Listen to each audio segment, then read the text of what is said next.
After entering Ravel's maze, the Nameless One approaches her and is asked, "What can change the nature of a man?" Being pleased with his answer, she claims to have killed many others who, instead of giving their own thoughts, tried to provide answers she would consider suitable. As the conversation progresses, Ravel explains that in a past life, the Nameless One had asked her to grant him immortality. However, the ritual she performed was flawed, causing him to lose his memory each time he died. She reveals that the mortality she separated from him was not destroyed, and that as long as he was alive, his mortality must still be intact somewhere. She claims to not know where his mortality is, but suggests that the fallen diva Trias might. Following this, the Nameless One travels to Cursed, a gate town on the border of the Outlands and Carceri, finds Trias imprisoned, and agrees to free him. By way of a tip given by Trias, who also claims not to know where the Nameless One's mortality is, the Nameless One then visits the Outlands and Bator, where he learns that his mortality lies in the Fortress of Regrets, a place only Trias knows how to access. Meanwhile, the city of Cursed has slid from the border of the Outlands to the neighboring chaotic plane Carceri due to the chaos unleashed by Trias after the Nameless One had set him free. After a fight, Trias tells the Nameless One that the portal to the Fortress of Regrets is located in Sigil's mortuary, in the very room where the game began. Once in the Fortress of Regrets, the Nameless One encounters 3 of his past incarnations, one practical, one good, and one paranoid. The Nameless One learns that the good incarnation is the original self, who was made immortal by Ravel. He had committed unforgivable crimes in his lifetime, and when he realized there would be retribution on his soul when he died, he sought to postpone his death as long as possible in order to atone. After meeting his past incarnations, the Nameless One confronts his mortality, embodied as a powerful being called the Transcendent One, who reveals that since being separated, he has enjoyed his freedom and has been erasing any clues that might lead the Nameless One to discover the truth. Depending on the player's choice, the Nameless One can either slay his mortality or convince it to rejoin with him, bringing his cycle of death and rebirth to a close. In the game's final scene, the Nameless One awakens near a battleground of the eternal blood war between demons and devils, and accepting his fate, he picks up a mace and descends into the conflict. So we have now entered Ravel's maze. This was the first time of actually leaving Sigil in the game. It's actually kind of crazy to think that, like, Planescape as a setting is super crazy. There's like all these different planes and places to go, and you spend most of your time in this very small section of Sigil in this game. Yes, yeah.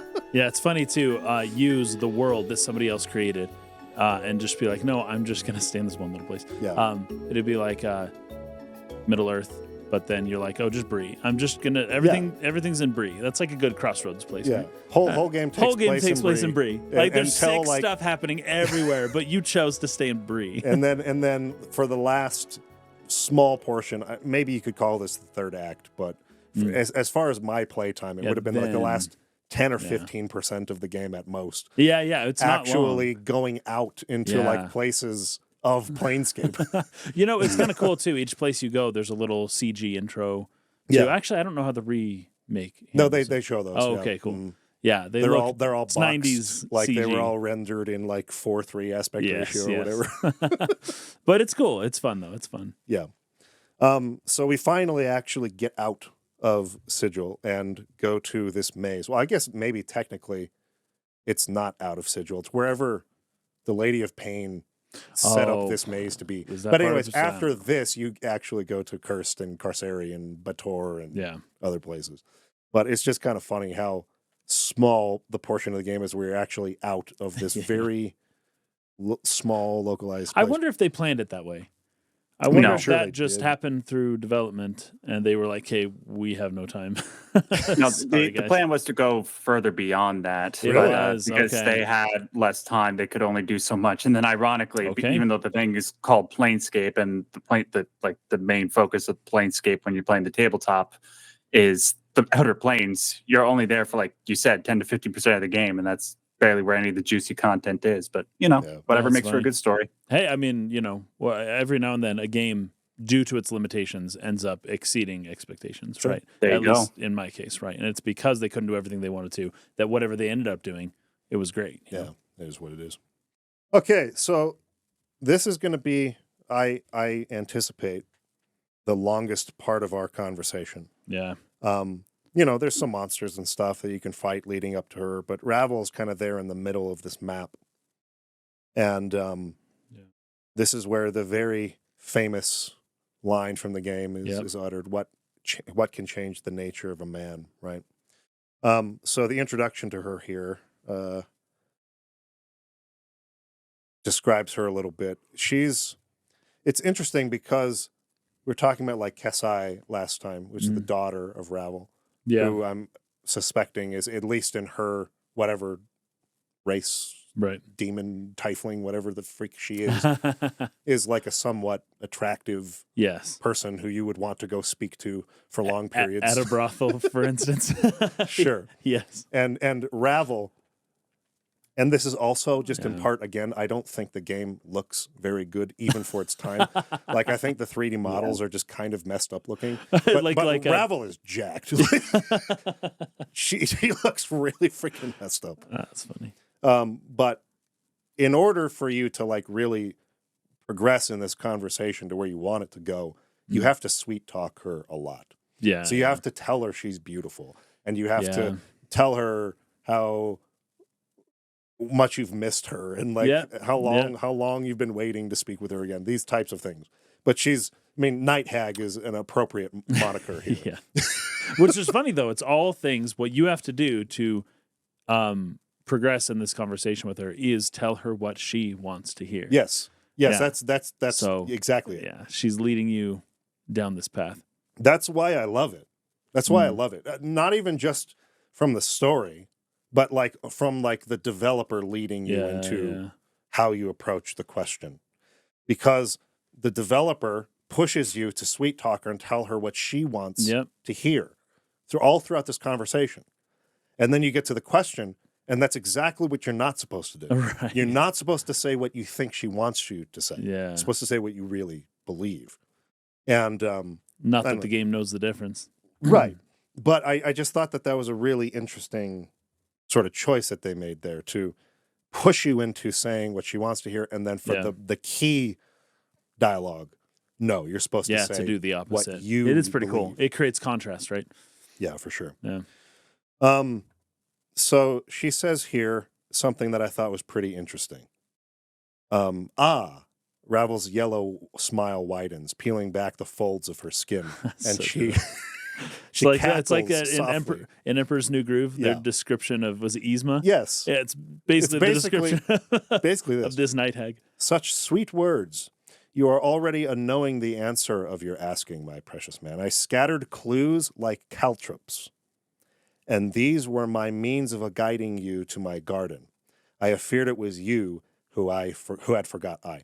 So caltrop, this was a term that I hadn't really heard before, but they're basically weapons that were used by like ninja, for instance. They were used in the West as well, but it's like they would throw these little iron, like sharp pieces of iron with like sharp parts kind of sticking out of it. Like jacks? Yeah. That no matter where it landed, no matter what side it lands on, there's going to be spikes pointing upwards. Yeah. So that their pursuers would step on them, and then, they wouldn't be able to continue chasing them. Yeah. In modern times, you'd see this in a Bond movie where they throw that kind of stuff into the street and the cars go over and they blow out the tires. Like a banana peel. Yeah. And it blows out the tires, right? Yeah, so that's what a caltrop is. So you read that again. I scattered these clues for you like caltrops.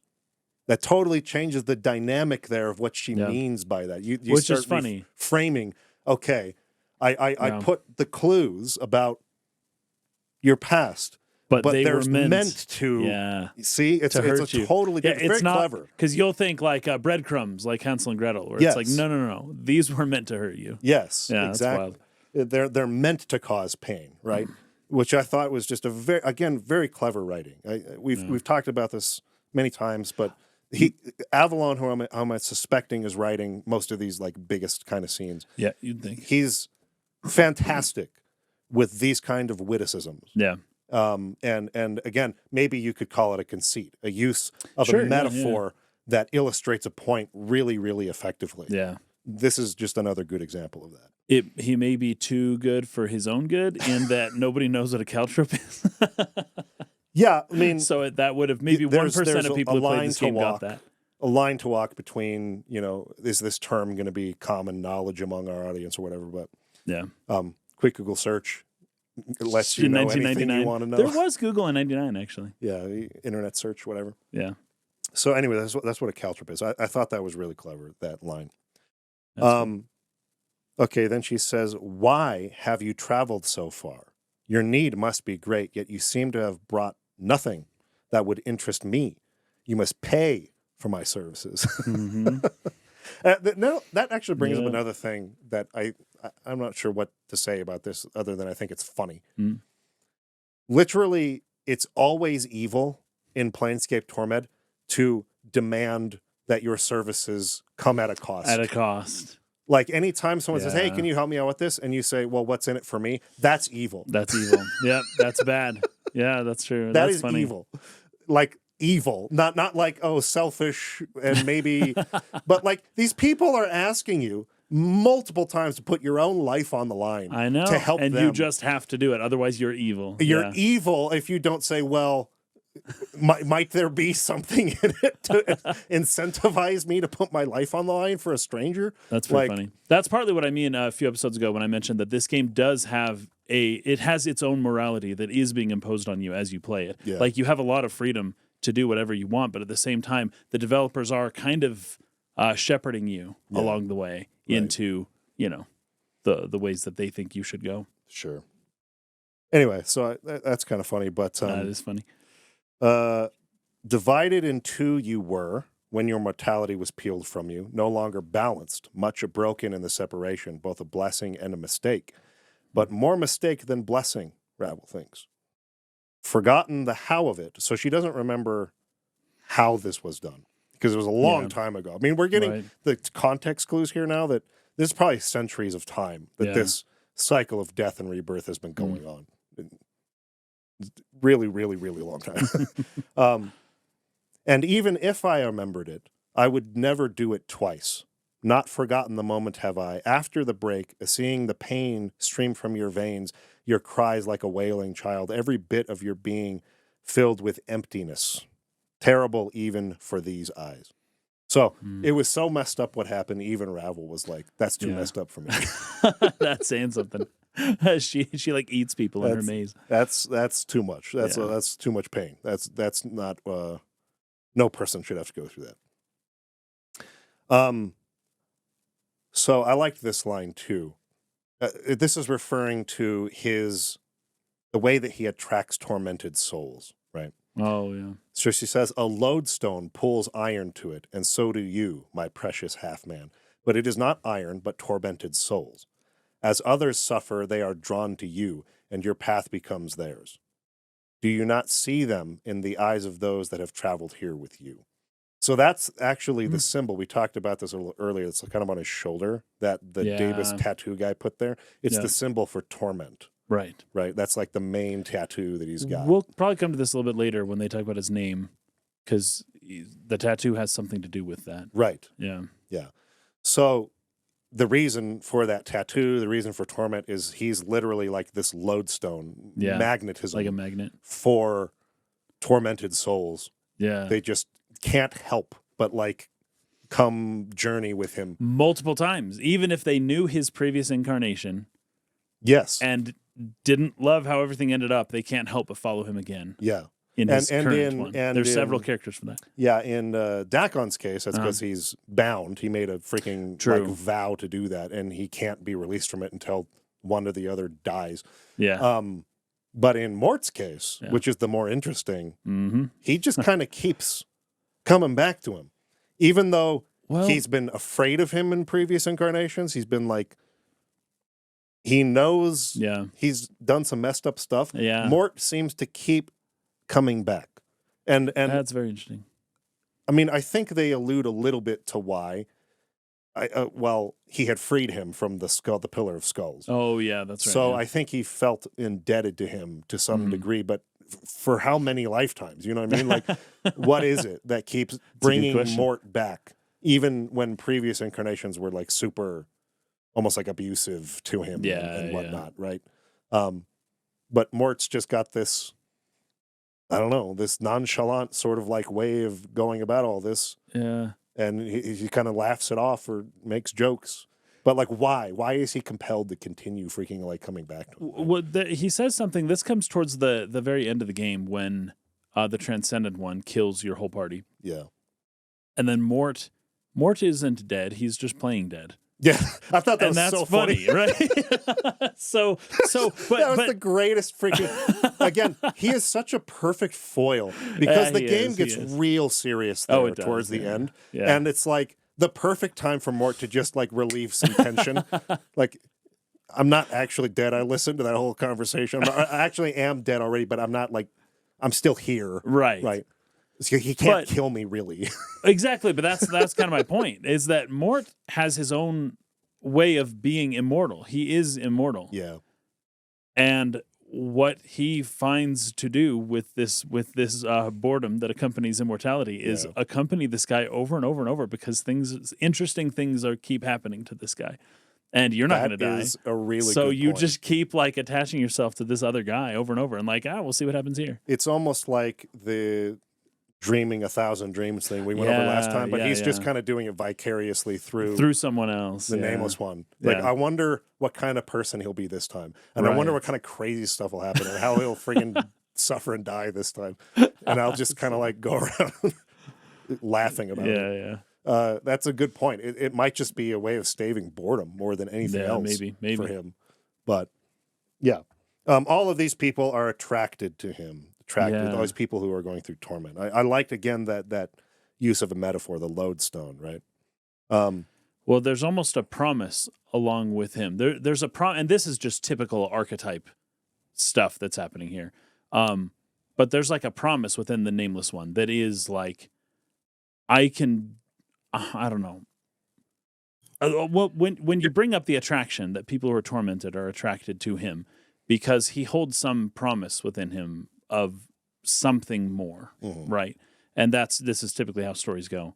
But it does just remind me of a quote from the Bible, which is, that come unto me, all ye who are weary and heavy laden. And, basically like the way that Christ is a magnet for those tormented around him, Nameless One is a magnet for those tormented around him. And they see some hope and promise within him, for the future. Right. It's interesting. It's also a matter of probability as well, because of how many different lives that he's gone through to try and know himself and to try and find meaning in his torments, that those who haven't gone through as much as he has will likely latch on to him to see, well, he's gone through this so many times, maybe at some point soon he might be able to figure out a way out of his torment and we can emulate him.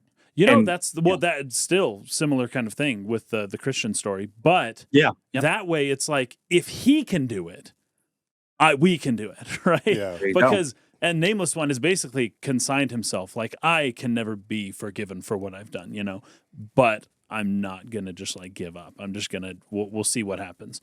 But everybody else around him, especially I think, what's her name? Fall from Grace kind of has this idea of like, if you can do it, anybody can. Right. Yeah. Now, we're going to get into something here that for me ended up kind of being the crux of my reading of this playthrough, I guess, thematically. And it comes back to free will. Oh, yeah. The existence or non-existence thereof. Speaking of which, Daniel Dennett just passed away recently. Yeah. So. Oh, we did? Oh, wow. I didn't know that. Let me double check this. I make believe sure that we have it trended right on Twitter, but that don't mean it's true. Daniel Dennett, April 19th, 2024. Yep. Just a couple days ago. Yep. Oh my goodness. Why didn't I know this? Because you're not on Twitter. Well, you are on Twitter. He is on Twitter. You're totally on Twitter. Well, I try not to be on Twitter. You're not on Twitter enough. Just kidding. You're probably on Twitter too much. I'm barely on it anymore. I'm on it way too much. And it's too much. Anytime I'm on there, it's too much. Any amount is too Literally much. any second I'm on Twitter, I'm thinking, why am I on this? I shouldn't be here. This sucks. Okay, but there's some really key lines here from Ravel. She's asking about, why do you think these people came to you? So she talked about the lodestone. They're attracted to you, which would suggest, to some degree, a lack of free will in that. They're sort of almost that they are drawn, forced or drawn or like led into this beyond their will. Beyond their will, yeah.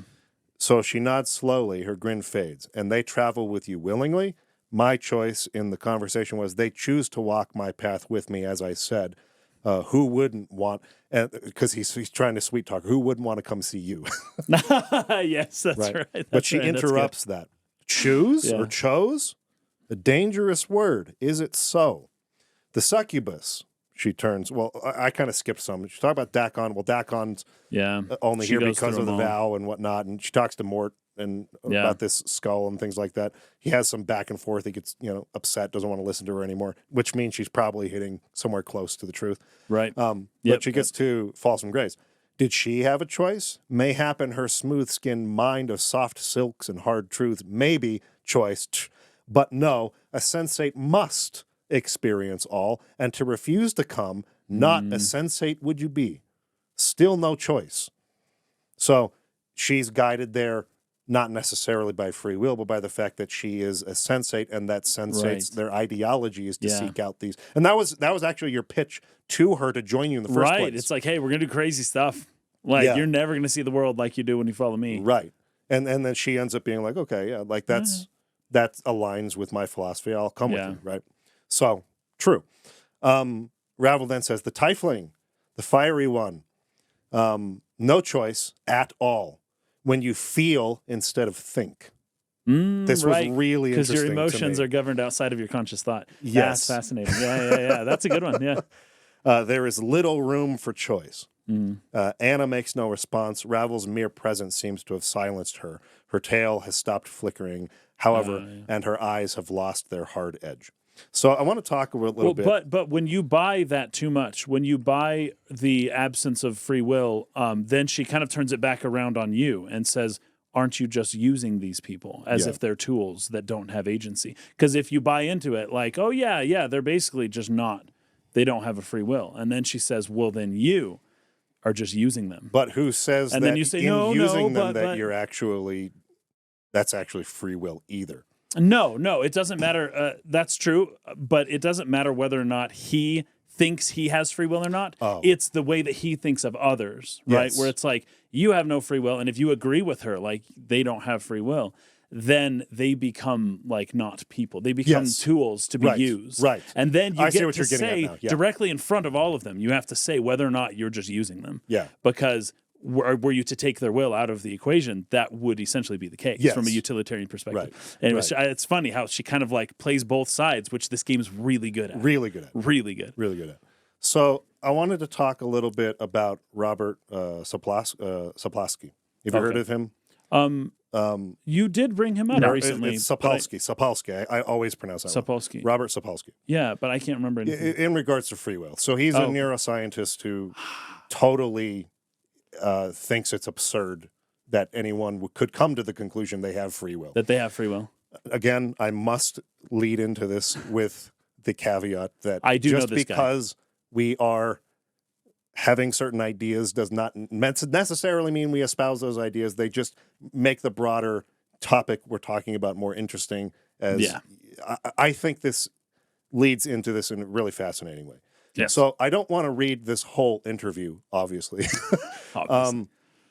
He's a really interesting guy, though. He's got like this huge, like bushy beard and kind of like a little hippie looking. But he has basically been contending for his entire career that there's no such thing as free will. And so I kind of want to read some key points of this. And again, specifically to tie this into what the game is talking about here. With all these different lives that the Nameless One has lived, the fact that he's been a completely different person in each of those lives, and that has mostly been due to the circumstances in which he awoke. He awoke in the mortuary, and Mort was there, and all the things you chose in the game leading up to whatever this incarnation is, those were not the same circumstances under which he awoke in previous incarnations. Right. Which is why you could see him being this completely unhinged, paranoid version of himself. Right. Or this extremely rational, practical version that is cold and calculating and cruel. Yeah. Or this apparently good version who has been filled with such regret that it has changed his nature. Right. He was not a good person, but became such due to his regret, but has been avoiding his punishment. And I also want to think about all of this in light of, if you are a different person in each incarnation, like literally your circumstances create a new personality, to what degree are these later incarnations responsible for those heinous crimes committed by the first? Right. Because it is not the first who is going to be suffering the consequences of those actions. It is the current incarnation. Well, that's actually not true, because he incorporates all of them back into himself. At the end, yeah. Anyway, so forget that. I was wrong. But it's an interesting thought experiment, though. But many others, let's put it that way, many others get integrated into one, and all of them have to suffer the consequences. Right, yeah. So I kind of want to think about all of those things while I kind of browse through and read some of this stuff from very good. Robert Sapolsky. Sapolsky, yeah. Okay, so who Dennett disagreed with, by the way. Oh, sure. Which is really funny. Sure. In fact, one of the last things he said before he died, actually, this is something I found on Twitter recently. He was contending with Sapolsky and Harris about whether or not free will exists. He's another. Harris, and there's a few others too who are watching this week who are kind of in that sort of that it doesn't exist. That side of it where it's like totally, definitely doesn't exist at all. And anyway, so the interviewer asks, many of our listeners, they'll know you as someone who spent years studying wild baboons and then also as an eminent neuroscientist. So what made you decide to then suddenly look at free will so closely? He says, I turned 14 years old at one point and had somewhat of an existentially unnerving experience. And that night woke up at around 2 a.m. and said, aha, I get it. There's no God, there's no purpose, there's no free will. And it's been kind of like that ever since. I've read this exact interview before. Yeah, you've read this one before. This is good. It's a pretty famous one. Yeah, I remember this now. More approximately about 5 years ago, I published a book called Behave, The Biology of Humans at Our Best and Worst. And I did a lot of public lecturing about sort of the general subject in the years since. My essential song and dance, when he goes through like how he explains this every time he goes about explaining it. And I should add that about 90 to 95% of philosophers agree that there is free will, right? And steadfastly hold on to it. And there are folks who classify themselves as compatibilists. Compatibilists, that's the correct way to pronounce that.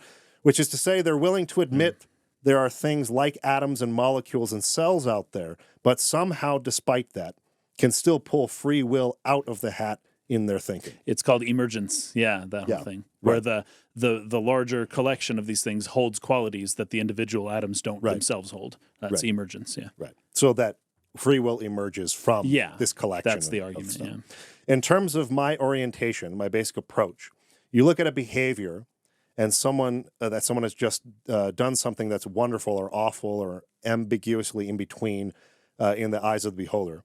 But some behavior has happened, and you ask what or why did that occur? And you're asking a whole hierarchy of questions. You're, of course, asking which neurons did that 10 milliseconds before. But you're also asking what sensory stimuli in the previous 10 minutes triggered that. But you're also asking, what did this morning's hormone levels have to do with how sensitive your brain would be to those stimuli? Right. You're also asking, what have the previous months been? Trauma, stimulation, whatever, in terms of neuroplasticity. And before you know it, you're back to adolescence and your last gasp of constructing your frontal cortex and childhood, environment, and its consequences, and of course, genes. Amazingly, at that point, you have no push further back. What sort of culture were your ancestors inventing, and what sort of ecosystems prompted those inventions? Because that was influencing how your mother was mothering you within the minutes of your birth. Right. And then, some evolution thrown in for good measure. Yeah. So to kind of like break that down a little bit, to hopefully, my job here is to help people understand what he's talking about. Right, yeah. There are so many discoveries that have been made, especially within the realm of neuroscience in the last 50 to 75 years. Oh, sure, yeah. That have totally changed the way we see certain disorders, behaviors, whatnot. Right. You go back to the time when my father was a child, and the idea of anxiety disorder or depression was weakness. Right. What are you talking about? You're just being weak. Like, pull yourself together. Right, yeah. Right? My grandfather had it even worse than that. And he had, this is a genetic thing in my family. Yeah, I remember this. Genetic thing, for sure. This sort of anxiety disorder, like severe OCD and anxiety disorder and major depression that sort of runs in the family, right? So he had this, but this is like the 1930s and 40s. And no one was studying this. No one had any idea. Yeah. So it was just, why you pull yourself together. What's wrong with you? Yeah. And you're living with the shame of that your whole life, feeling like you're not strong enough, or you're not, something's wrong with you. You're not normal like everyone else, but you're viewing it through this lens of that you're somehow choosing to be weaker than other people. You're just you're not. You can't. You should be able to force yourself through this and be normal like everyone else. Right. I hope that's making sense. I feel like it's not. I the think idea is. I think that's a good explanation. The idea Makes is sense. 100 years later, we understand what's going on in the brain there. Right. And that this is not this person's choice at all. Right. The way this person feels, they're not choosing this through. They're making choices that have led them. Religion probably would be a good place to go with this. They would view it as sin. You feel depressed because you've been sinful. Yeah, yeah. Right. Your life isn't happy because you're not following the commandments closely enough. You need to go to church or read or pray more or whatever. You would be happy and blessed if you were living correctly, right? I can think of some ways that Yeah. So this would have been the mindset of people in that time, because there was no understanding of the neuroscience behind why this was happening. Right. So now here we are all this time later. You go to your doctor who validates you, saying, no, your brain chemistry is not the same as that person.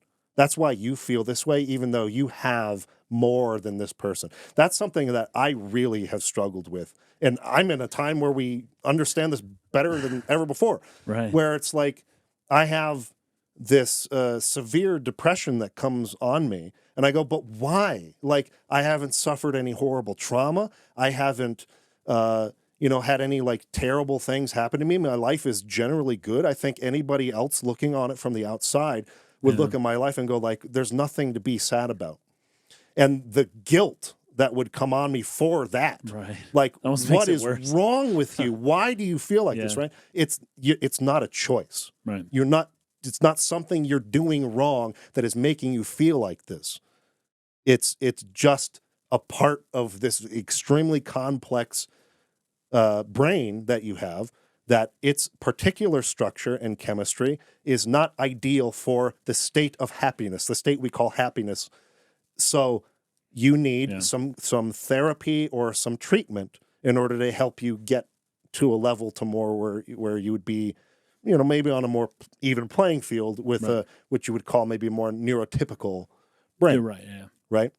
So as we evolve in our understanding of why people do what they do, it seems, at least at this moment, which is why neuroscientists like this are leaning more against the entire concept of free will existing at all. Right. The more we understand about it, the more we go, well, that's a condition, that's genes, that's a brain chemistry issue. Right. That can be treated. We can give you a drug and that will you will no longer have those sort of tendencies or whatever. So that wasn't free will at all. That was something happening deep on a chemistry molecular level that you're not aware of at all, that are causing these feelings, these different hormone levels that make you react differently to stimulus when you come across them. Right. So where's the free will in that, I think, is what he's asking here. Right. And people who are on that side of the argument are asking. And what's interesting about it to me is like, what happens in the thought experiment when you have a pill for psychopathy? Right. And you have a serial killer in prison who you could give a pill and they'd be disgusted with themselves. Right. They say, oh my gosh, I can't believe my brain was taking me there. That's horrible. And they could be released and be a completely safe, normal part of society again. So was that free will that caused that person to commit those crimes? Basically, that would vacate our entire legal system crumbles. Yes. When that becomes a possibility. That there is no legal system if you take free will out of the equation. Because there's no legal punishment you're for not anything. responsible for anything you do. Except who is you in this case. Because if you take free will out of the equation, then who is the you that is separate from your biology? It just kind of gets all assumed into it, right? Yeah. There's almost a separation there that's like you're not responsible for your body, but it's like how does that sentence even make sense if you're going to take free will out of it? There is no you separate from your body if there is no free will. Does that make sense? It would essentially, be boiling that down to you are the collection of your atoms that exist. And you did whatever the atoms told you to do. Yeah. And here's a pill to give you new atoms that rearrange it in a better way. There's another interesting experiment. I can't remember which university was conducting it, but it was on Minefield, the show that I've referenced many times on the show, where they put a bunch of what you call them, like the little sensors on your head. Oh, right? To read brain activity. To read your brain activity, your waves and things like that. And it'll for a few minutes, it'll sort of read your brain as you make decisions. And the decision is very simple. It's when do you just push the button. Whenever you choose to push it, push it. Yes, I remember this one. And so they would just kind of get reads on them, just kind of they're having a conversation with the person leading the study, and then, okay, I'll hit it now when I think about it. And it basically got a read on it to where, okay, now it's going to get to the point where I want you to push that button without the buzzer happening. Before it happens, And basically the computer was able to tell before the person was even aware themselves when they were going to choose to push that button. So the thought started to occur to them, I'm going to press the buzzer. It already knew before they even had their own thought. Yeah. And it was very frustrating for the people participating because that thought is unnerving, that you aren't in control of the things that you think you're in control of. Right. Like, I'm choosing to push the button, but the computer says, no, actually, that we already knew you were going to do that. So this, who knows what it's reading there. We've talked a lot about the unconscious mind and things on this. Yeah. There's probably something there that activates in your brain before the prefrontal cortex is aware. Right. That sort of sends that signal. But again, that's where you process the entire concept of you, right? Your whole ego is like here in the higher thinking portion. Right. But it's a lot of the unconscious part of the brain that's sort of like sending signals up there that get interpreted, and then you think you're choosing something, and that's not the case. Your ego thinks it's choosing something because that is obviously still you choosing it. But it's weird to think that you aren't aware yet of what you're choosing. Yes. Yeah, that's fascinating. So that sort of muddies the waters as to how we're defining free will then. Like, totally. Free will is the conscious decision, but if you're making your decisions unconsciously, then there is no conscious decision. That's not what free will is. Right. It's almost like your awareness of what is happening in your body. Yeah. Right. Yeah. Right. But it's weird to understand why consciousness even exists in that type of a scenario. Right. Right. Because if consciousness has no effect on your brain, but it is merely the first person experience of whatever is happening in your brain, then what efficient purpose does it serve? Right. It's just nobody knows, but it's just a weird question. It's something interesting to think about. It's a bit existential on a certain level. Like, what does my existence even mean? Right. Right. What does it mean even to be me, to be an individual? But, if we can step away from maybe more of the 17th or 18th century, specifically, how would I put it? Specifically, maybe the more Enlightenment Protestant way of viewing the world that we've had for the last few hundred years. And remember that forever, people always had this feeling that the gods, the spirits, the demons, the angels were acting on them and through them and making them do things that they didn't really think about or form a conscious idea of beforehand. People a long time ago had I think, a better grasp than we do now in terms of, at least than our culture does now, in terms of what it means to have free will. That they wouldn't ever say they weren't responsible for their actions, but they would certainly say that Athena or Zeus or Ares or somebody possessed them for the time being and made them do things that they didn't really, think about beforehand. And, they had a pretty good way of explaining things. And then we kind of got rid of all that, and everyone just assumed in a secular way, assumed that we have this this complete and total conscious control over everything. And now it's kind of been sort of cycling back the other way towards the more pagan past, which is like, hey man, there's these crazy forces acting in your body and on the world that are just that are kind of outside of your control. Yeah. Max, it sounded like you were wanting to cut in there. Just in regards to the whole argument about what role consciousness plays in all this, while all the arguments that you put forward in regards to the non-existence of free will and Robert Sapolsky's arguments are very compelling, it does bring up the question of to what role consciousness plays in all this.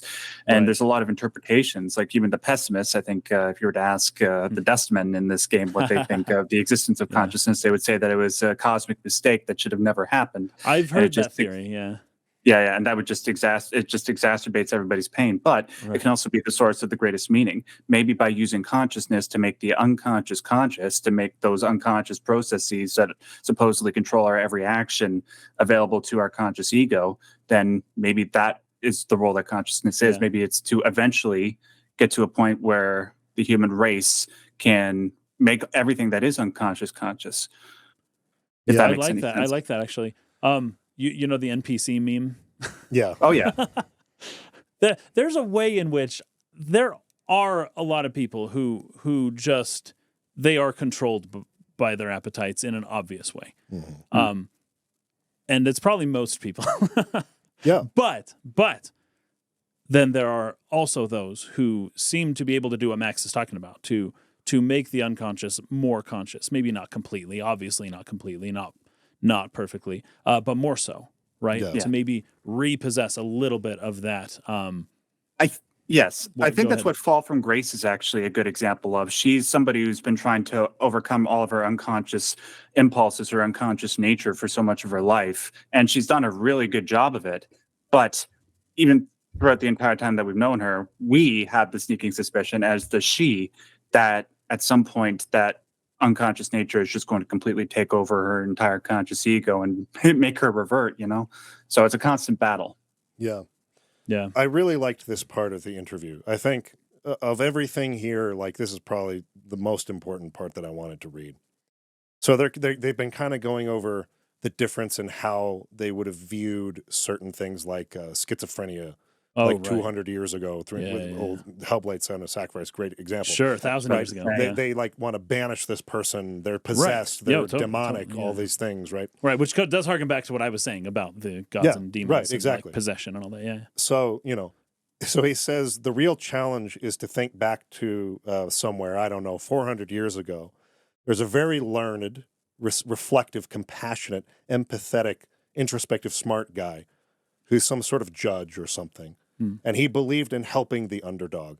And if there had been a national public radio then to contribute money to, he would have done that and gotten like a button saying, I support everything that, Anyways, he's just trying to give an example of like a person today, but thrown into 400 years ago, right? Right. That mindset of that type of person, but with the cultural and scientific knowledge of 400 years ago. He would have been like a total bleeding heart liberal at the time, and he'd come home at the end of the day and say, wow, tough day. We had this guy, had to burn him at the stake. He had seizures, was obviously had welcomed Satan in. I mean, he has kids, he has a wife. They're really upset. It's like, it was really hard, but what can you do? Well, this would have been the mindset of a compassionate human being. That's somebody who's at least sort of thinking about it after the fact, right? They're like, I hated to have to do this, but like, obviously he welcomed Satan in. Like the assumption there, we talked a lot about assumptions last week, right? The assumption that's at the base of this cultural belief. Right, is that there's some evil power at the source of that. Yeah. Right.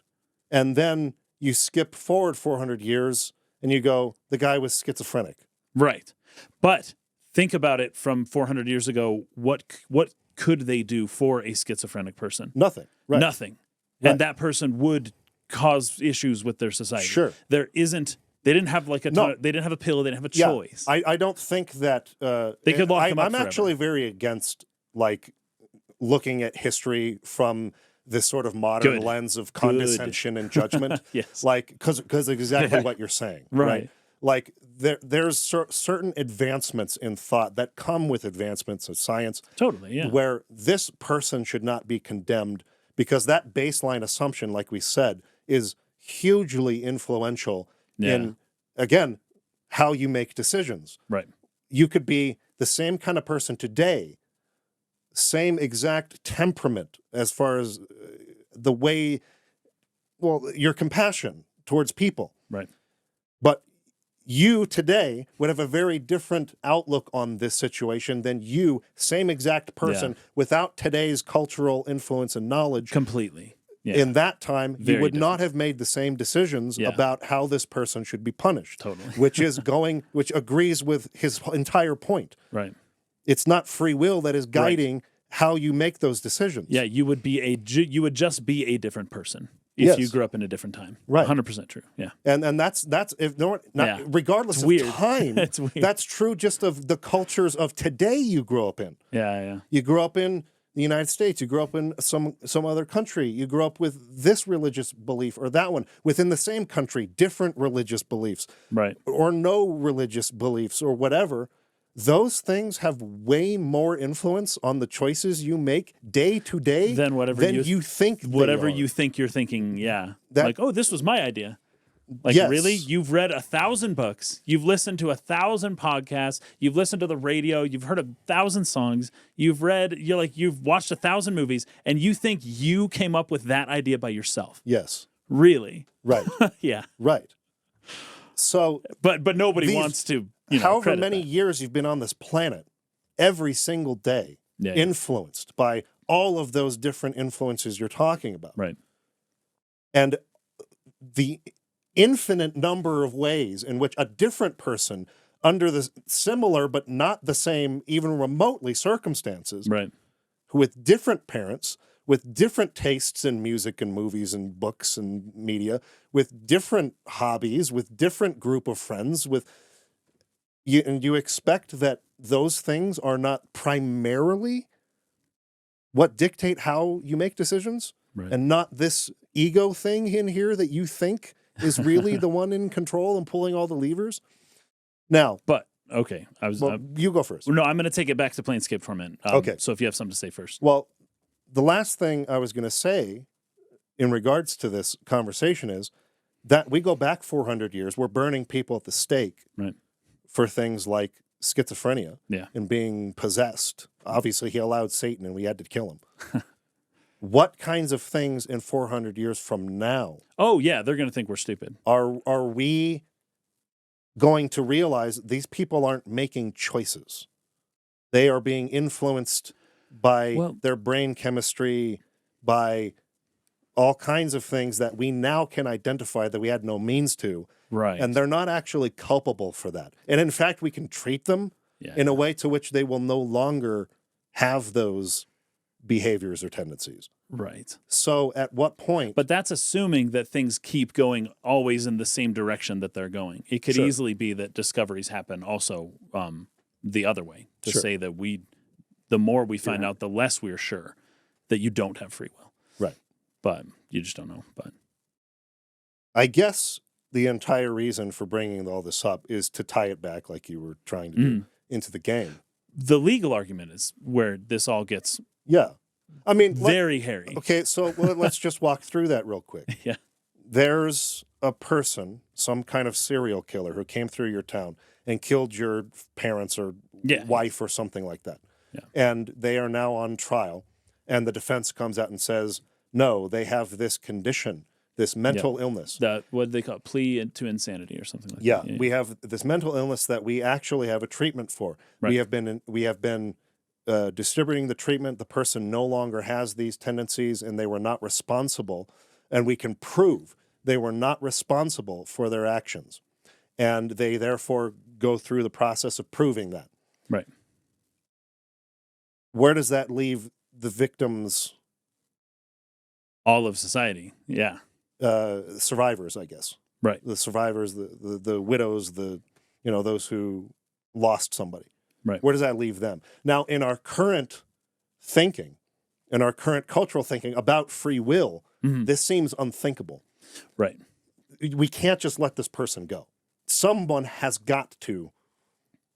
Justice has to be served to some That's degree. the whole point of justice, is the whole legal system is predicated on something like that. Yeah. But if we go several hundred years in the future of generations learning about these kinds of conditions, right? Would they and still the fact think that it's not their fault, will they have the same anger and resentment and no, we can't let them off? Right. And again, is your belief something you choose in the first place? Right. Yeah. So, but the legal system is always founded by the culture. Like the culture informs the legal system. Yes. That's Ben Franklin and all the people here talk about that. And like Blackstone's formulation, it's better to let 100 guilty people go free than to punish one innocent person. All that kind of stuff, right? And that's where presumption of innocence comes from, and all that stuff, right? Yeah. But that's founded on a culture that like that's actually the story of Sodom and Gomorrah, which is, hey, if you can find. Was it 1 or maybe 10? I think it was 1. Yeah, if you can just find like a low number of innocent people here, I'm not going to destroy the city, right? Even because it's not worth it killing all the guilty people if I also kill too many innocent people. But of course, he couldn't find any, and so the whole city gets destroyed. But the idea is that if there's even one innocent person, it's wrong to as many guilty people as go free. It's wrong to do that. So it's founded on that culture, right? That cultural idea. But presumption of innocence gets weird when you become deterministic or when you remove free will. Also, the entire idea with free will of the entire idea of existence without free will gets kind of weird. And then also when you say, oh, we can't punish this person because it's just their atoms that did weird things, it's not their fault. But if a society is only looking at humans as a collection of atoms, then why is it wrong to punish them for things that they did? Yeah. Well, if your clump of atoms is no different than this rock's clump of atoms, then why are you being compassionate by choosing one thing over another? I don't know if I should respond. I don't know. I'm just bringing up more hypotheticals. If we get too much of a rabbit hole with that, or if we should because this is what Dame Ravnus says. This is what I hinted at earlier. Dame Ravnus brings up. You keep just saying it like unironically. We should at least let people know her name's not Dame Ravnus. Okay, guys, there's a different game that we reviewed a while ago, and I think it's funny that. Okay, so Ravel says that these people are just a product of circumstance, but also now we take it out of the scientific thinking, materialism. Oh, everything is just a collection of atoms. Now you tell these people themselves to say it to their face. Yeah. Tell in front of them that you think that they are merely a collection of atoms that is serving a purpose to aid your quest.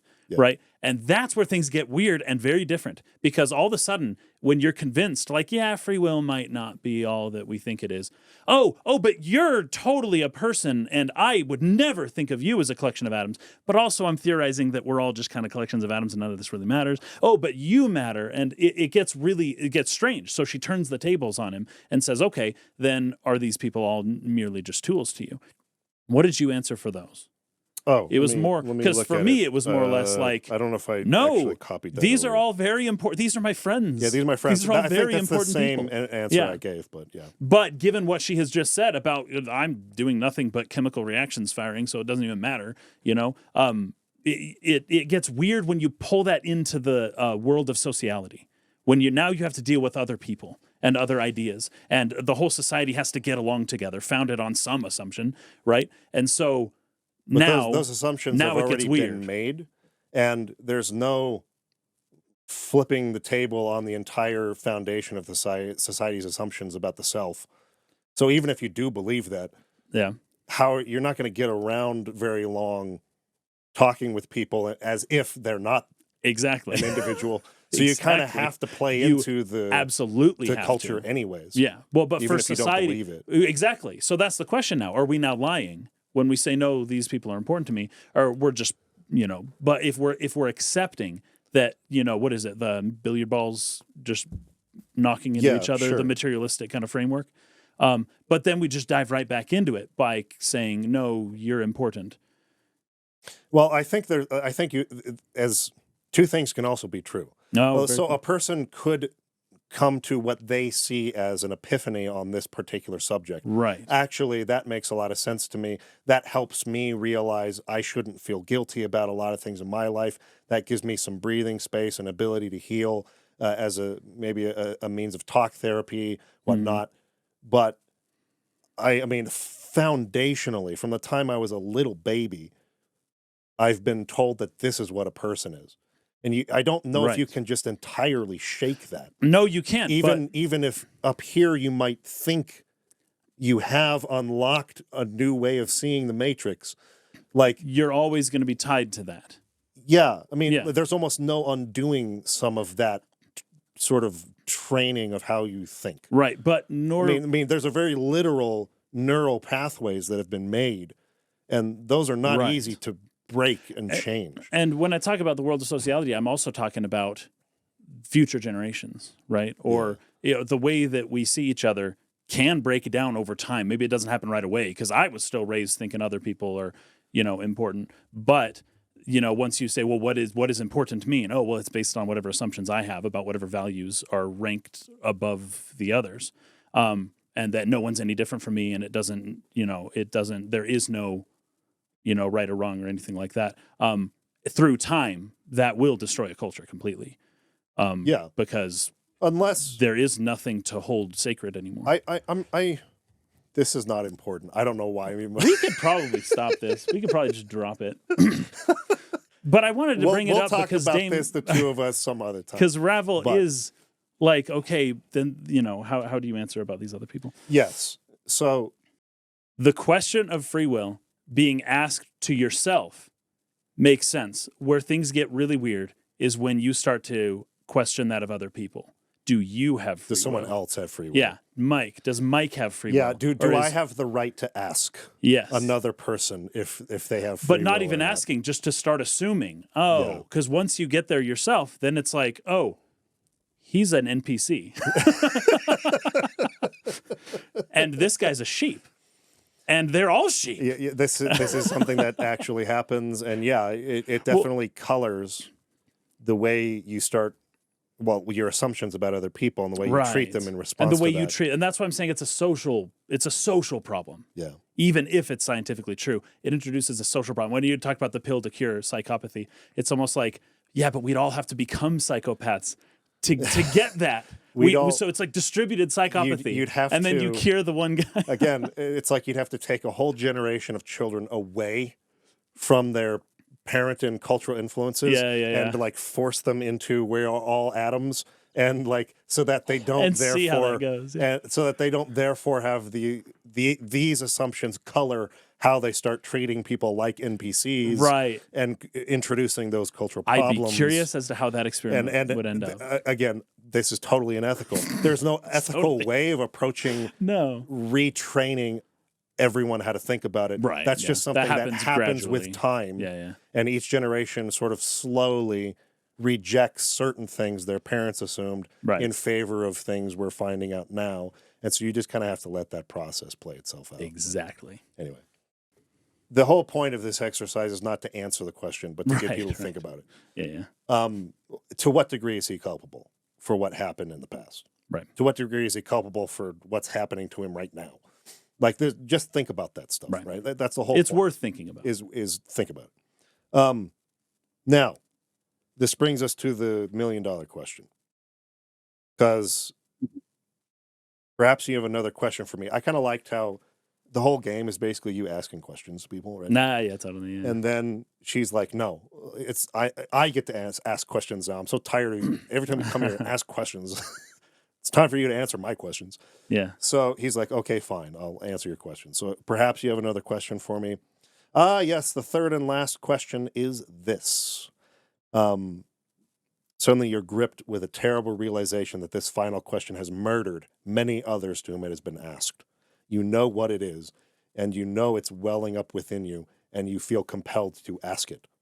What can change the nature of a man? That's what you mean to ask me? So here are the options that you can choose, that the game gives you to choose for what can change the nature of a man. Number 1, I don't know. Number 2, love. Number 3, hatred. Number 4, power.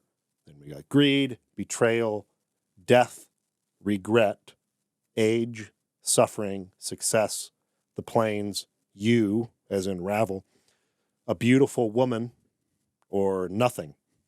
So these are all answers you could give. There is no right answer, or maybe I should say all of them are right. Yes. All of these things are capable of changing the nature of a man.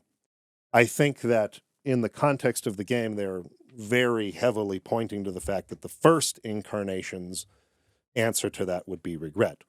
The whole Fortress of Regrets is the final dungeon. He talks about his regret for what had happened in his time. Yeah. That started this entire cycle in the first place. Yeah. So for incarnation 1 of the Nameless One, regret was probably the answer. However, any one or combination of these things, and there's certainly a longer list we could make than just this, can change a person's nature. But it's a pretty good list. There's one answer given here that I really liked, that I copied down.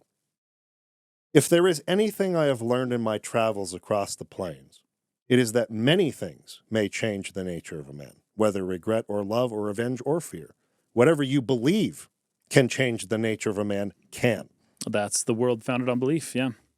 Though it be just an assumption, it will change. Yeah, it can change you and everything. This is something we went over not only this whole series, but in our Dune series we're doing. Yeah. How powerful belief is. Very powerful. Right? Belief might actually be the most foundational answer. Yeah. Because belief in all of those things can fall into that. Whatever you believe can change the nature of a man. This entire fortress has been constructed from belief.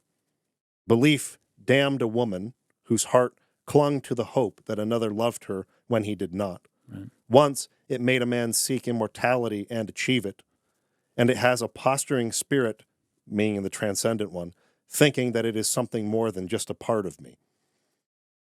So that is an answer you can give later. I moved it up to this part of it because I think it works to analyze in this part of the dissection of the game. But it's a brilliant answer. Yeah. Really, really profound. And I think really boils down to that word belief. But here's the question then. How do you choose what you believe? A lot of times you don't. It's difficult to just choose a belief. You can say it could be argued that you don't choose. Right. But let's not do that because we don't go back down that rabbit hole again. But you at least don't choose your foundational first beliefs handed to you by your parents. Right. I mean, you had no choice. Yeah, or the culture who you were born to and what they chose to teach you. Right. So you don't choose that part of it. Right. But obviously, most people, as they grow up, start deviating from the strict adherence to the beliefs of their parents, whether it's that's normal by a great degree or a small degree, in some areas greater, in some areas smaller. But there's I would say probably zero possibility that a person without, I guess, determined to do the opposite of what I'm saying, which I don't know why you would do that. There's 0% chance that you're going to come out of this life believing exactly the same way that your mom or dad does about something. Oh, sure. Nor should you, otherwise you would just be them. Right. Right. So your beliefs are going to change, but what is affecting those changes? What is making your beliefs change, All of those things. Yeah. All of those things. Max, anything you'd like to add to that? We've been going on for a long time. Well, the thing that I sort of, when I first played this game, the thing that I sort of had the hardest time wrapping my head around is how do you define nature? And what of any of these things, including belief, can truly change it? I'm sure that each of these answers that you can give, love, regret, betrayal, whatever, they can change individual aspects of one's nature. But can you fully change one's nature? Is that even possible? Yeah. Right. I'll give an example. I think I brought up this example, I think, in the first episode that I was on, where we were talking about the story, where I compared the Nameless One to the Greek thought experiment, the ship of Theseus. Oh, yeah, so that's right. To recap, the ship of Theseus was a thought experiment posed by an ancient Greek named Plutarch. And the ship was used to save a whole bunch of children that were stolen by King Minos. And then over the years, as sort of tribute to the ship that was used to make that heroic rescue, it was preserved. And what you have to do to preserve a ship sometimes is you have to replace wood that is either rotting or is unable to hold up along with everything else. Now, at what point, over thousands of years that ship is preserved to mark that occasion, is it still the original ship? Is it, like, at what point does it stop being the original ship? Yeah. Right. Yeah. Now, the question here is, well, it's in the nature of the ship to be a ship, right? Can even belief change that ship into, I don't know, an Instagram influencer? Because once it does that, it is no longer a ship. Right. So to what extent is what we're talking about in Planescape applicable to real life? You know? Yeah. And if you guys want an interesting perspective on that question, I highly recommend, and this is something that a lot of people who have been watching this series have been recommending in the comments section, you should play Disco Elysium at some point. Everybody keeps bringing that up. Yeah, I think they deal with that. That's essentially probably going to be worked into the sequel votes of the future Patreon votes of what, like, it's not a sequel. We've been over that now, but Valerian, or Disco Elysium is kind of like a spiritual-esque successor. It's developed in very much the same spirit as Planescape is. So I'll probably work it in there as a spiritual successor, but even though it's not really to Planescape as like a future. More people are saying that than Tides of Numenaria. So for sure. But that's an inevitability. I feel like we're going to do Disco at some point. But I think so. So in if terms there's any of game to surpass Planescape in terms of philosophy, it's Disco. No, really? No way. Really? Yep. That's great. Well, we have to play it now. Yeah, for sure. So in terms of, the ship of Theseus and all that, what can change the nature of a man as a general question posed to like mankind is, I think the answer would be nothing. You can't change the nature of man. But, and somebody in the comments brought this up, I think in episode 2 or so, that when you take the question very broadly and generally, referring to just like what can change the nature of a man, the way that I took it, nothing seems like the correct answer. But if you take it more personally, and like what can change the most foundational aspects of my personal behavior, what I would consider, and that's why, Max, you're saying that it depends on how you define the word nature. But if you read it, and I think this game did expect you to do this, if you read it to be more personal and more of the things I can change, what are the things that would make me a new person. They seem like a new person. And when you take it more personally, that it's a more meaningful question. Yes. As opposed to what I did, which is just more broadly taking it and just saying it's clarifying the question from what can change the nature of a human being to what can change my nature. Or me. Yeah, I'm glad you brought that up, because when I originally played the game, I do vividly remember picking the choice love. Even though if I were to look back on it right now, I might choose nothing can change the nature of a man. But that's just, me trying to be idealistic and optimistic. Yeah. Whatever answer you give, she's just happy you gave your own answer. Even though you may not have. Because I didn't. Right. Because, she had talked about how she had killed all these other people who gave their answers, right? Which is funny because it's 1 out of 10. You'd think at least 10% of the people would have lived. Like, she's just assuming, as an assumption, outright, whatever they say to me is what they think I want to hear. And so I will just kill them no matter what.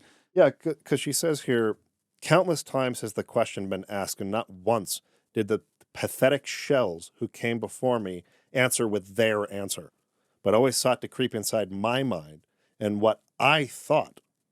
There's no truth in that.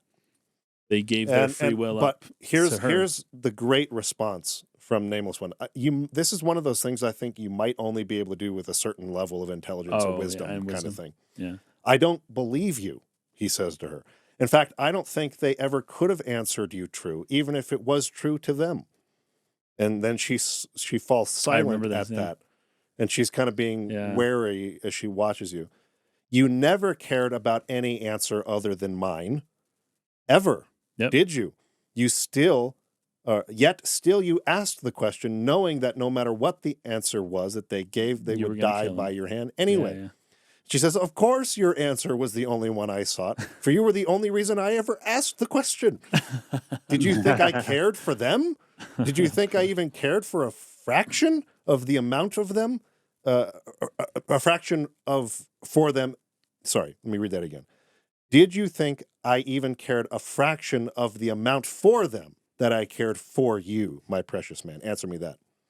And then he says, I'm through answering your questions. Now you'll answer mine. So I love that as a pivoting point. Yeah, that was good. Where he sort of takes control of this situation again.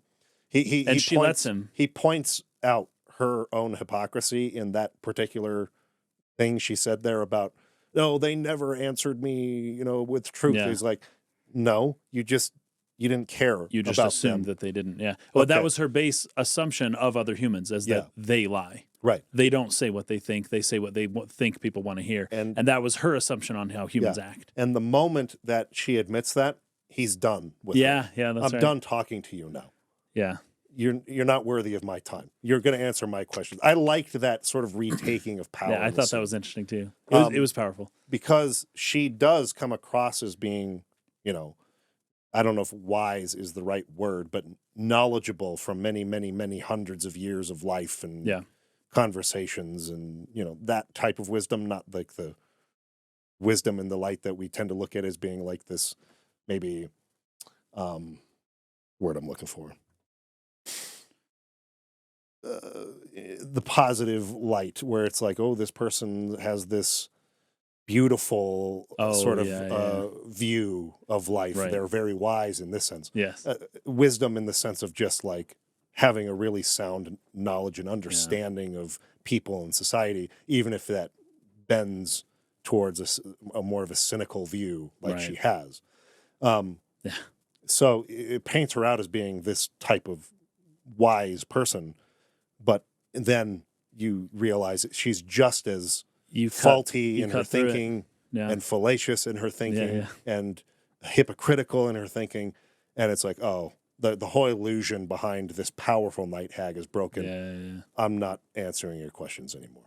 Yeah. Give me what I came here for. We're done. And that's so funny. And it's not too long after that we end up fighting her, right? Yeah.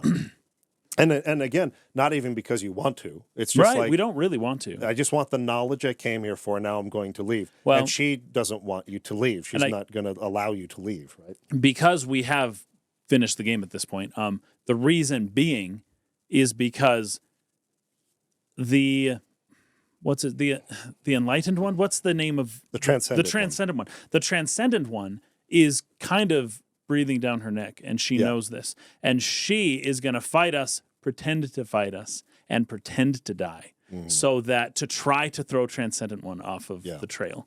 Right. It's actually her last act of love, basically, towards us, is to fight us no matter what. She's like, no, you don't understand. I have to fight you, and I've got a trick up my sleeve, and we'll see if this works. Yeah. But she doesn't tell us that, but we do see it in the cutscene right after.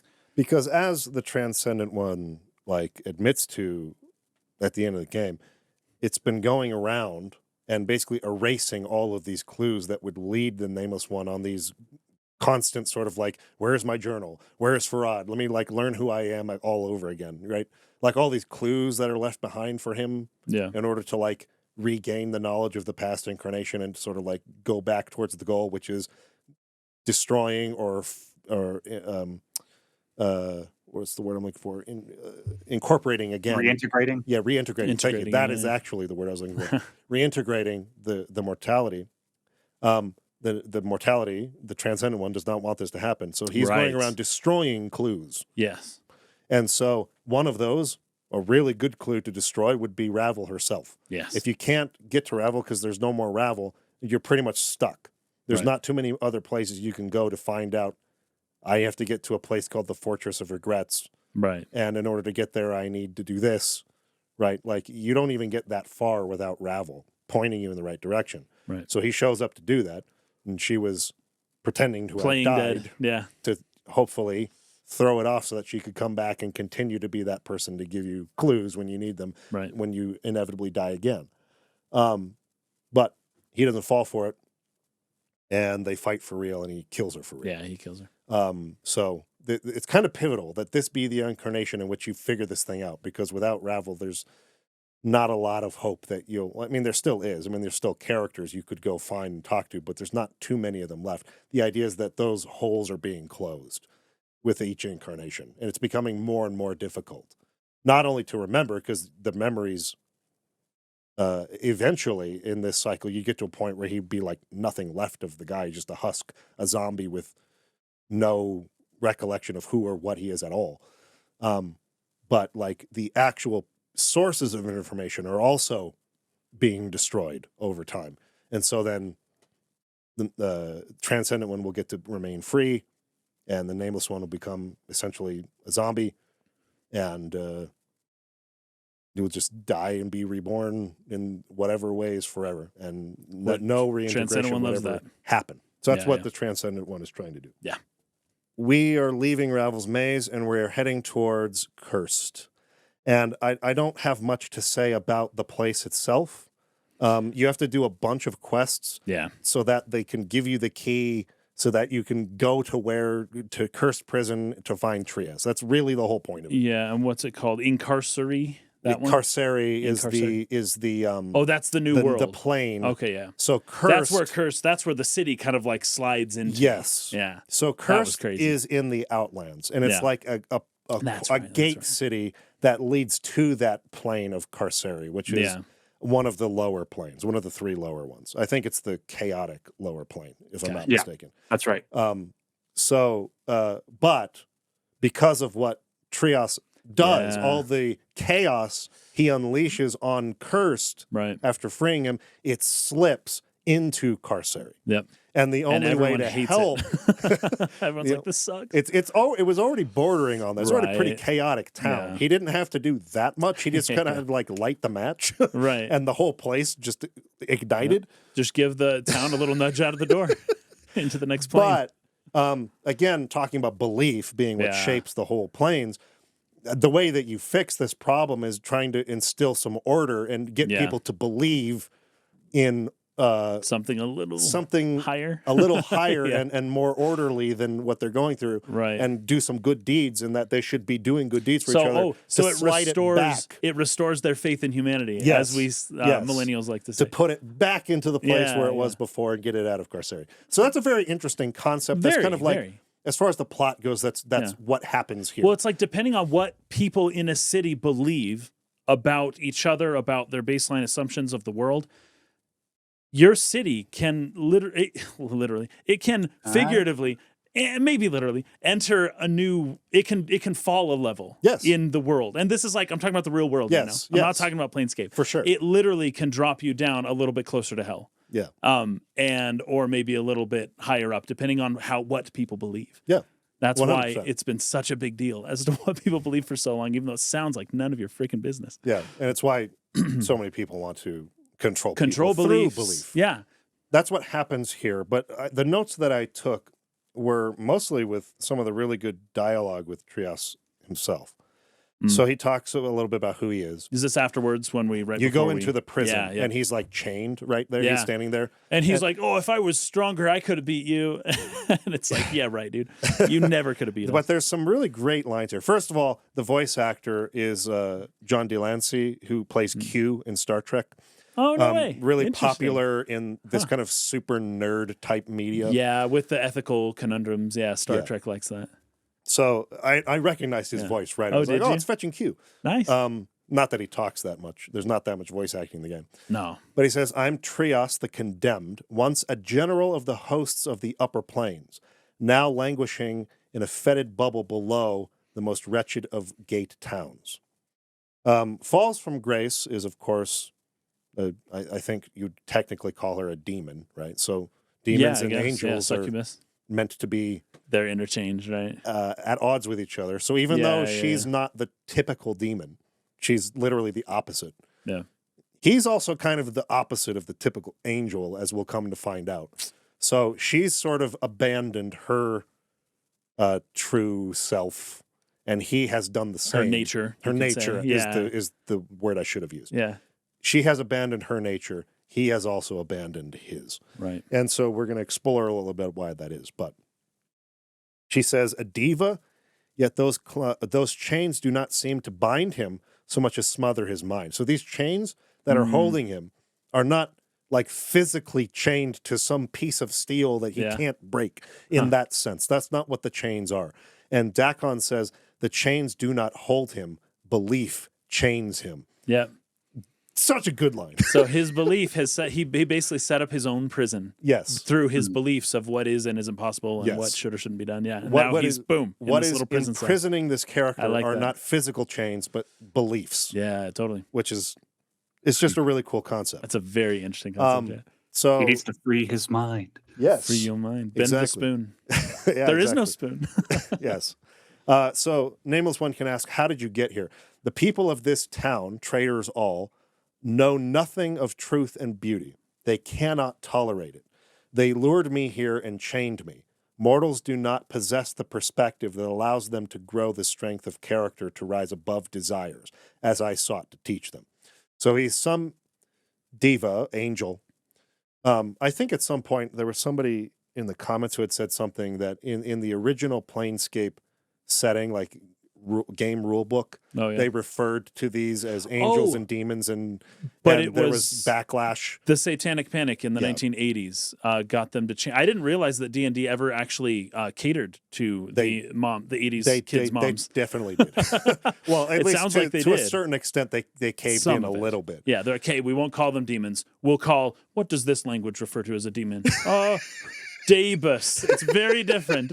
But these 80s moms of 80s kids didn't really know Tanari and divas and these terms. These are maybe not euphemisms, but kind of, right? Anyway, Trias is an angel. She is a demon. So they are, again, flipping the tropes of these types on their heads. So Succubus is okay, though. Well.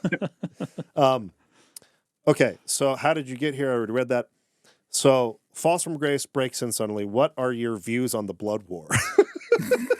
Sucks. Trias says, the hosts have let their hearts falter, for they dare not confront the fiends directly. Right.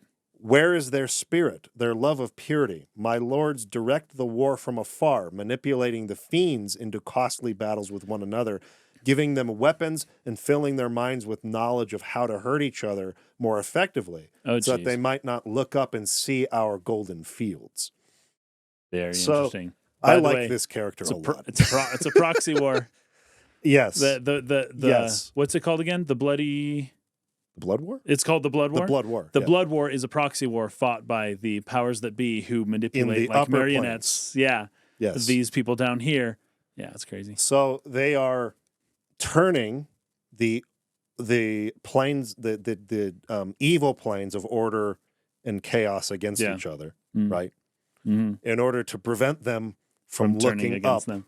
Zeus would do this often. I think Plato talks about this, but the original humans had like 4 arms and 4 legs, and they're like these little balls that would like roll around. And one day they rolled up Mount Olympus to challenge Zeus, and so Zeus split them, and then they became human, male and female, right? And it's like, okay, now you're going to fight each other. And until you reconcile fighting with each other, you can't touch me, right? Yeah. And that was his way. I think that was in Plato who said that. Yeah, totally similar concept here. Yeah.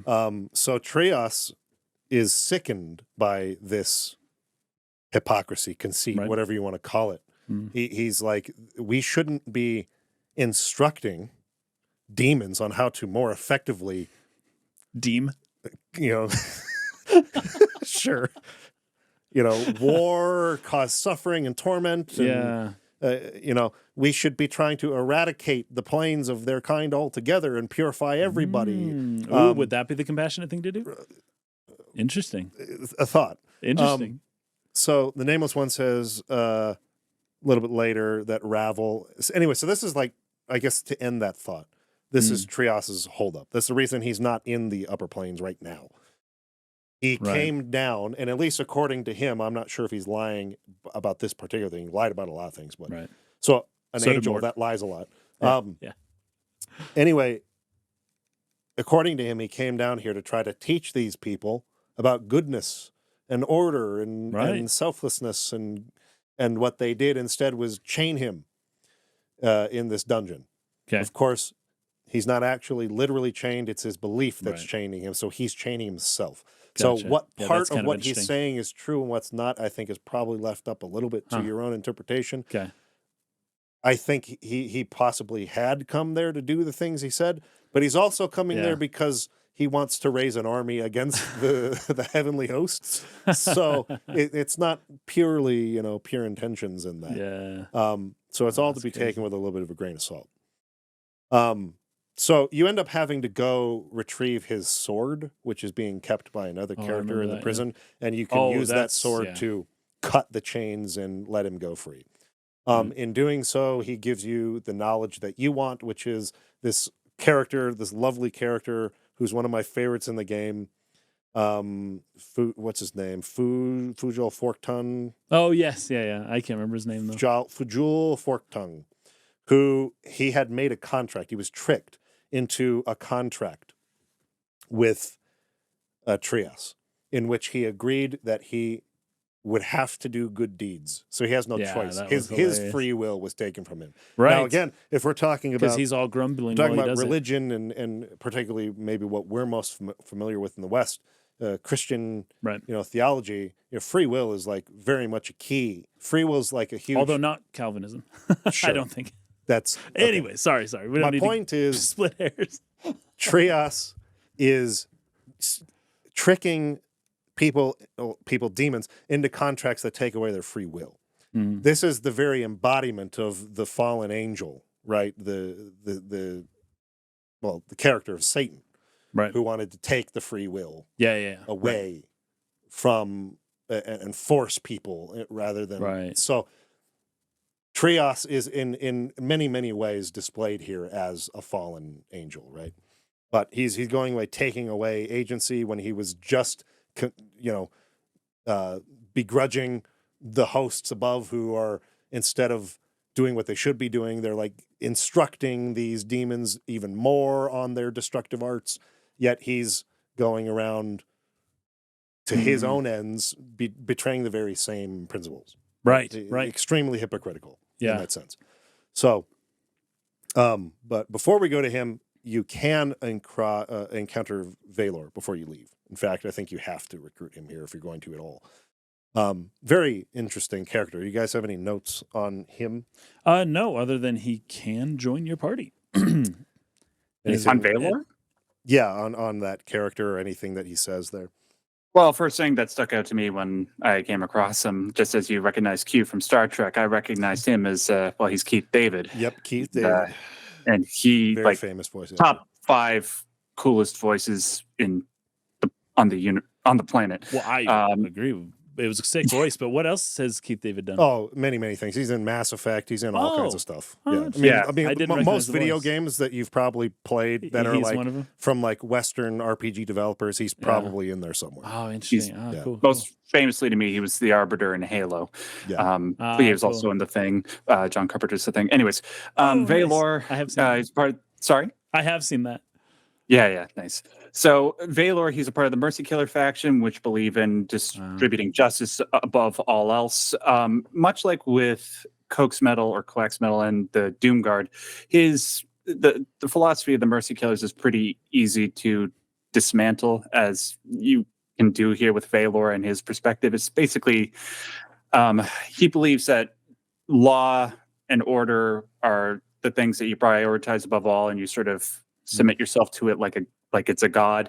But then the Nameless One sort of speaks to him and tries to make him realize, well, those laws were created by humans, and humans are imperfect. Thus, the laws are going to be imperfect. And then when he figures this out, he crumbles into a pile of broken armor, which is darkly humorous but appropriate. I freaking love that. Because this kind of gets into something you were bringing up earlier too. Like, so he I mean, it's very strong language. Again, very extreme philosophy. Mercy killers serve justice. Justice purges evil. When all have been cleansed, the multiverse achieves perfection. Okay. Mercy is a shield used by the weak. Mercy is weakness. Mercy is death. No one is innocent. Mercy killers slay mercy and its whores wherever their plague has carried them. So, crazy. Yeah. But I love, again, my favorite thing about this game is not fighting people, but like intellectually, outmaneuvering them. Yeah. Mercy eats at the heart of justice. No one that lives is innocent. And the Nameless One says, what defines justice? What is it really? Justice is defined by law. And what is law? Law is the tool by which justice is served. And what makes the laws? Law is defined by justice. What a circular argument, Valor. It's meaningless. You say justice is defined by law, which is defined by justice. And this is what Max was referring to. Yeah. It breaks his brain, and he can't handle it. It breaks his assumptions. Yeah. Right? It broke his foundation, and he crumbles as a result. Yeah. This is exactly what we were talking about last week. We lend him a new set of assumptions Yes. that he can temporarily stand on until he, Yeah, so figures it out. There's several ways this conversation can go. I mean, one, you can break his foundational principles and he just crumbles beneath it and you walk away. Or he's good though. You can basically have him read you. Like, what do you see in me? Because he's saying that they are able to see through the eyes of justice, basically. Right. They can tell. Right. They can know just by looking at somebody whether they are deserve to die. innocent or not. Yeah. And so he says, okay, what do you see when you look at me? And what's interesting is that somehow the Nameless One recognizes he is able to show whatever he wants Valor to see. Valor is not able to just penetrate and see whatever is there. He can withhold things if he wants to. And so you can kind of make choices about what you choose to say. Yeah. In my playthrough, I kind of just admitted to things that I had done, was just very forthright about it. Yeah. He's like, well, you're freaking guilty. And so then I have to give justice. Right. And it's like, well, here's the thing. I've actually been punished for this already. I'm in this cycle of rebirth and losing my memories, and I've already been killed and all of this. And so I've already, well, let me actually just pull it up and read it. But justice has already been served. You can kind of convince him of that and be like, okay, very well. But I'm going to keep my eye on you in case there's another thing in which, I'll have to take, He reminds me of Steiner from Final Fantasy IX. Yes, That's a little funny. bit. Let's see. Just got to follow those rules, even if they don't make sense. Okay, so he says, justice led me to you. Where you walk, you leave a trail of suffering. The man's voice rumbles, but there is no echo. None of Valor's spectral voice, just anger and fury and flesh and blood. He is dangerous, but this is no spectral force, only a man, and you have defeated many such men. I will see you brought before the Sigillian courts and punished. If you deny it, then say it, and I shall judge you. And you can say, I deny it, judge me, then I shall judge you. Judge me? His eyes burn. You have no right to judge me. Yes, I have, Valor, for I know your heart, and my power gives me the right to judge you. But I shall not judge you now. You must rest within this cage until the day I can set you. This is a memory. I should probably state this first. Yeah. I think this is going back to the previous. The last time they had met. So the previous incarnation of the Nameless One, I think the practical version. Oh, okay. That makes sense when he says that the power gives me the right to execute justice. Yeah. Yes. So that's a practical thing to say, I guess. So there was another point, another echo that happened somewhere else where he's just like very frustrated by this person who keeps pursuing him and trying to kill him. And in this case, it was the practical one referring to Valor. Valor's like chasing him. And no matter where he hides or where he goes, he eventually finds him and tries to kill him and serve justice over and over. So he lured him specifically here to this dungeon where even gods can be imprisoned. And basically set this up so that he could imprison him there. Yeah. And so he could be, rid of this freaking mercy killer coming after him all the time. So that's a memory that ends up happening. You've admitted to because now we come back to the current time. I chose to admit things I did. You've admitted to the crime. Valor's eyes flare within his home, and you have a sudden glimpse of the terrible force lurking within the spectral armor. The guilty shall be punished. But I've already been punished, Valor. I will hear of your punishment. I love that. Please tell me the details. Please explain. Every time How painful was it? I have lost my memories. I have no sense of self, no sense of who I am or was, and I bear thousands of scars in the mind and body from wounds I cannot remember. Death rejects me, and I fear I shall never be able to be at peace. And he takes that answer. You have been punished. The mark of justice is upon you. I see it upon your flesh. Know this. There is much that cannot be seen in you. I shall watch you. You have been punished, but it will not save you from future punishments for crimes to come.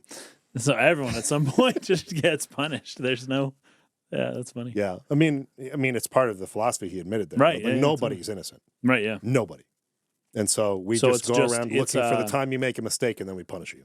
And then that's so funny because that assumes free will also. But what's the assumption, or what's the difference between someone like him and someone like Thanos in Marvel or something? Exactly. It's just like at some point you're just going to kill everyone. Well, yeah, and just do it. Proving if there is even a possible way to do it, that there is no free will would just, again, crumble the foundations upon which the mercy killers stand. Oh, because, for sure. Probably most of them. Like, if you're not guilty, then there's nothing to punish, right? But right. Anyway, let's get on to Usual Fork Tongue here. I just liked this character. Yeah, I just thought it was a hilarious concept. That was very good. This demon who is forced to do good, and he just freaking hates it so much. He's like so pissed. Oh, you know what? Harry Potter, Book 5, Creature, the house elf. Oh, that's kind of similar idea. Yeah. Because he was so used to just being an evil servant. And he just hated the fact that they had him do good stuff every now and then. It was so funny. But like a lot of his, again, I don't want to get too bogged down in it. We've been going for a while here, but a lot of his dialogue is just funny. Basically, he's being tormented. He feels like he's... there's I think what made me laugh the most, I just remembered it, was when he gets so excited that he can't help you because he doesn't know the answer. He literally can't. And he's like, you have no idea the pleasure it gives me to tell you that I can't help you. Because finally, his ego's idea of what he should do and his subconscious, less free will side, they finally lined up, right? And it was like he finally got to experience the pleasure of having your ego to deny and your subconscious say the same thing, right? Yeah. Which is what we have all the time, which is why, free will and all that stuff. Right. But he hasn't had that for so long. And it's like a high. Yeah. It's like, I'm in control. I'm in control. Right. I guess there's no government jobs or retail jobs in the Outlands because, I mean, he would be able to tell people, oh, it makes me so happy that I can tell you that I can't help you every single day. Every day. Yeah, right. That's true. Our customer service. The other thing, Right. the other thing to note about this character is he's kind of hiding out. So, like, he's sort of in a place where he can't be found by other demons of the lower planes, because he signed this contract, and they're all like furious with him about it. And anyway, so he's kind of hiding out here, but he lets you know that the Pillar of Skulls has the answer as to how to access the. I think it was him, Forktongue, who told you about the Fortress of Regrets, but not knowing how to get in there. That's why he was so excited to not be able to tell you. I don't know how to help you get in there. However, go talk to the Pillar of Skulls. They might know that. Yes, because the Pillar of Skulls is just literally a mound of skulls, people with knowledge. It's similar to Lothar we met earlier, who collects those skulls for that purpose of having certain knowledge, right, from being able to like call from that dead person the knowledge that they had, right? So a similar concept, this mountain of skulls, but a seemingly self-autonomous version of that. Yeah, almost like a hive mind. Yeah, because it shows it. It says Pillar of Skulls, and the way you see it in the game is it seems like a solid pillar, but the way it's described in the text is that it's moving and shaping, and different skulls are popping out and receding, and it's like a what would you call it? It's amorphous, like it moves along, kind of like a blob. Mm-hmm.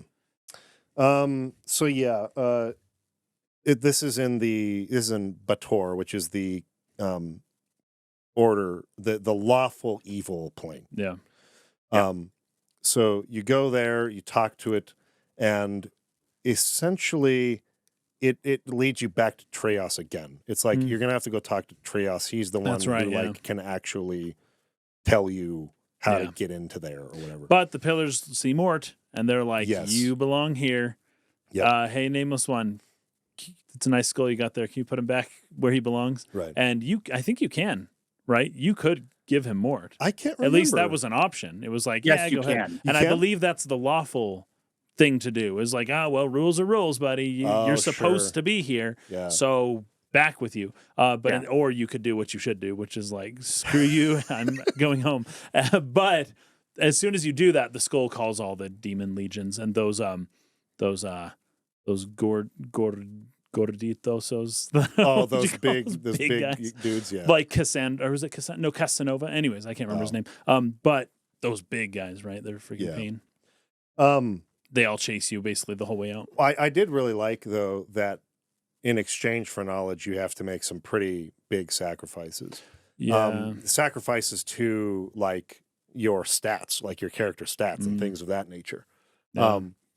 So there's some like real weight to getting the information that you want, which I think I is like always, it when games do that. Yeah, I like it. I like it a lot when they do that. Do you really want to know where this goes? All back to the whole parable from the last episode we talked about. Yeah. You wish to know who you are, but do you really? And then you wish to forget. Yeah. Like what is your real level of commitment to knowing this? It's going to take you're going to have some scars, and he has many scars over many incarnations. In fact, to open the gate, you have to like give part of your flesh. He basically like takes out part of his flesh and blood, and that's it's like an offering to be able to get into the Palace of Regret. Yep. Fortress of Regret. Yep. And then you have to also regret your actions. Exactly. You have to regret something. It made me wonder how it was that like someone like the practical one could get in there. It doesn't seem like he has any actual regrets. How did he get around that? Well, he didn't know how to get out of there, because as soon as we saw them, he tried to convince us that he could. But when you talk to him long enough, you realize he doesn't know either. Yeah, that was within that plane that's outside of the planes. I don't know. Yeah, because that's the only place where you could actually use the blade, like the blade of the immortal. Remember that's what Quack's Metal says is like. Yeah, you have to. Like the blade is not enough. You have to also use it in a plane outside of the planes. It's like, what does that even mean? That's kind of what the Fortress of Regrets is. And even within that, there's that crystal that's inside of the Fortress of Regrets that's used to imprison the previous incarnations. And they can't even escape that. So anyway, Yeah, I'm just curious. Maybe somebody has an answer out there, but how did the practical one, who seemingly has no regrets, get into the Fortress of Regrets? Because that's one thing you have to have, is actual regret. And it's okay if the writers just drop the ball on this. It's okay. It's still a good game. Yeah, I'm just curious if there is an answer. Yeah, there probably is. I'll bet you there is.